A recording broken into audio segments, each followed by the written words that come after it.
Hi friend, for a short story, nasa Baguio Town naman kami ngayon. Mamalengke nga kami ngayon at bibili ng mga yarn para nga sa mga crochet pa na order sa akin.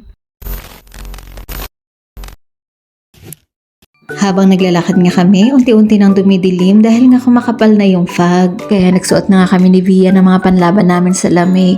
Dahil sa point na to ay lumalamig na talaga. Para nga makapunta sa market, kailangan naming tumawid dito sa overpass. Pag dito nga sa Baguio, mapapalaban ka talaga sa mga akyat-akyatan. Pero maganda naman nga ito para mas lalo nga tayong maging physically fit. Kaya kapag nandito na nga sa town, mas pinipili talaga namin yung maglakad kaysa yung laging sumasakay. Sa point nga na to ay medyo umaambon na din, kaya nilabas na nga namin yung aming mga payong. Nandito na nga kami sa may Malcolm Square. Papunta kami sa mall kung saan makakabili ng Monaco yarn. Hindi ko alam kung anong tawag sa mall na ito, pero makikita din lang nga ito sa harap ng Baguio Market. Halos ay sira nga yung mga escalator dito pataas, kaya tuloy pa rin ang ating exercise. Pagdating nga dito sa third floor, hahanapin lang itong fashion and craft at dito nga makikita itong mga Monaco yarn na hinahanap ko. Nakaraan nga kasi walang nakita yung asawa kong ganitong klase na yarn sa market. 70 pesos nga yung isang ball. Medyo mahal pero maganda naman yung quality. At thankful naman ako dahil nabili ko nga lahat ng color na kailangan ko dito. Pagkalabas nga namin, napansin namin itong meriendahan na maraming bumibili. Sinubukan na rin nga namin, abay mura lang pala yung mga pagkain dito. At sakto na nandito din nga yung favorite kong kwek-kwek. Malapit nga lang ito sa store na nabilhan ko ng mga yarn. Alam nyo ba, itong bilo-bilo,